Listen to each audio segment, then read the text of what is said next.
Okay, let's go ahead and get into the weekend recap here. And as we said on Friday, we were looking at this thing to continue to fall, and we were looking at these levels, and this was on the daily. And the levels that we've already kind of gone through since Friday evening, we'd already dropped down into the 82.5 level. We did try to come back up on Sunday here, and then we're going ahead and we're losing that level and dropping down. So the next level we're looking for is around 81,000. And then if we lose that, we go ahead and drop back down into the original target that we hit from the original breakout of the sideways pattern on the daily. Is right here. I can zoom it in here for you. So looking at the bigger pattern that was on the daily, this was the TA that we've been looking at since really November through this up and down channel that we had been in into January 25. This is what we were looking at on the bigger picture of daily.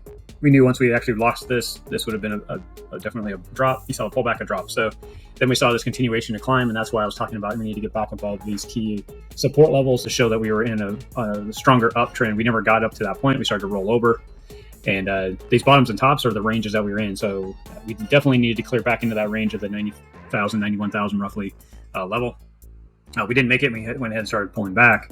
And then really all we were doing is evaluating these key small areas on the daily. Now there is a bigger fallout here on the daily that could take us down to that 74,000. That's why I have it marked here. I already showed these levels on the Friday recap. So also I talked about it on the Friday recap, and I'm going to show you because it did happen. And it failed. So I talked about it on the hour because the 1 hour ties into the daily and the 1 minute ties into the 1 hour. So if you're looking at taking opportunity, the lower time frames is what we want to use. The trend right now in the daily is down, bearish. So, or you're going to use the 1 hour to see if we were returning on that daily. So how to look at this, and I can show you now that the price action actually did it. So on Friday we were talking about ending the day, and we were saying, hey, well, how do we know if we're going to start to turn and the daily's going to start to turn? We'll get a push back up. Is we need to clear the 21 on the 1 hour, and then we need to see the price action test off of the 21 and hold.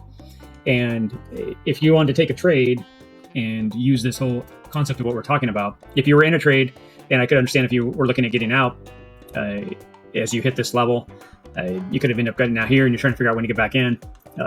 Regardless, if we were looking at this lower time frames to read the longer time frames, the shift in direction, we should have seen it happen here on the 1 hour. And the 1 hour broke through the 21. This is where we start getting that behavior and trend or shift in market.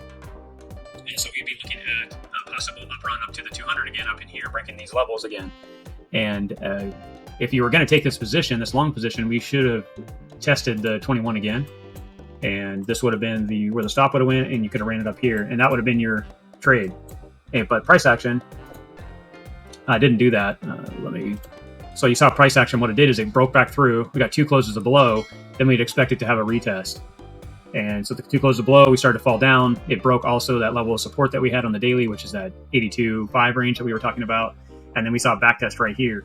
So that's when, if you took this trade, you would have been stopped out depending on where you put your stop. But this is where I wouldn't push and get into trades. Let them confirm themselves. So you wouldn't want to jump into this trade here thinking that we're going to start taking off and heading up over here because it hadn't confirmed anything yet. And because we needed this, you can see this 21 comes down, starts to cut back underneath. And just as it starts to come back up into price action, which this would have confirmed this uptrend, which we could have used this and used that bigger 200 as a trend down and created a bull flag in here and break to the upside. But that's what you're looking for to happen, but it didn't happen. So that's why I use my moving averages to my advantage. So you can see this came back up, started to put pressure on the chart, and price action just came right through it. And then we'd expect this to get back up, back above it, and start to show support here.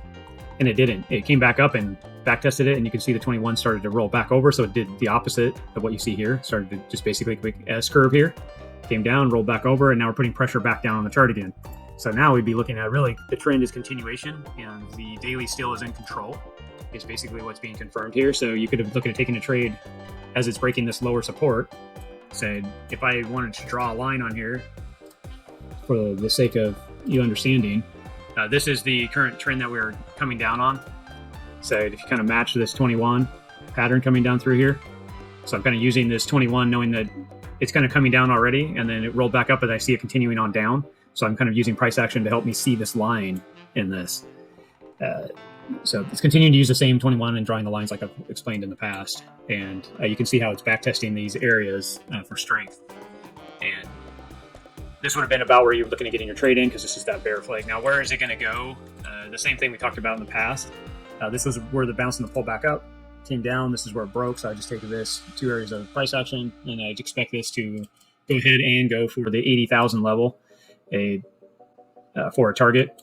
This could have a bigger move depending on what time frame. I'm just using the 1 hour, and we could be saying this could have a bigger drop from up here, which would put us down a little bit lower.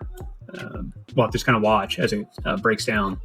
If you wanted to go back into the daily real quick, and I'm just going to show this to you too, so you can help do your TA, and trying to point out some areas for you. If we take this top wick from this run up, this top wick here, when we failed and didn't take this area out, so this was a lower high, which also shows behavior of breakdown. Actually, I did it backwards here for you. From the bottom up to the top of that wick. This target right now draws us right down to the 786 and also the 618. So if you're looking at a buy zone, I would not be surprised if we bounce somewhere in that pullback. So I would be drawing an area of potential buy area in this area, and that would be considered also a right shoulder in here, if you look at it that way. So let's go back into just this area. You'd have this. There's your left. There's your head, and then here's your right shoulder. There is also support for this idea, because I need to have the divergence happening. So we do have bullish. That's not very fun. There it is. Bullish divergence in there. So we have a lower low, a higher low, a higher low, and a lower low. That's divergence. They're opposite of each other. This is very bullish. This is on a daily too. So this is a very strong possibility of we're going to come in here and create a head as of right now. That's why I mark these key levels. So my idea is it likes to take money and take energy out of the market, and that's what I see happening through here on the daily. It could come down easily, suck all this liquidity out that people have stops right here, take that money, and then go ahead and start running this up. And then we could see some higher push-ups. And obviously at that point, we need to see us take out this original higher low that it took out. But ultimately, really want to see it getting back into the original bottoms in here. This kind of area right through here that originally lost. We need to get back up into that area to show strength, going back up, and we can reevaluate as well. Real quick, I do show that a lot of possibility here. The weekly, we are watching still transitioning. It could easily start to rotate here on the weekly. We don't necessarily see any need to just keep falling through here. There is levels that are down here that we could look at. You do have a main level here at 68, but at this point, it just looks like it's going to start to rotate. The daily does show that it's exhausted. This was the time frame we were looking for it to reset. It is resetting. Your 4 hour could easily rotate during this time and reset as well, which if we see all the stoaches down here at the bottom on the longer time frames, that's a pretty strong sign of a push back up in play. So as of right now, that's kind of what I'm looking at here. I do see the continuation down because we failed right here. So for this to show strength, you're going to see this reset down here somewhere. You're going to see the 21 come back underneath price action, just like here, cup it. And then this time it'll push it on up is what we'd like to see. So we're just going to keep watching that reset and keep having it step down and keep watching. So where we can't flip long until we see the lower time frames, the 1 minute and the 1 hour and the daily, and start to show us, because we're really waiting for that daily to bottom out on stoaches. We're seeing that starting to happen now.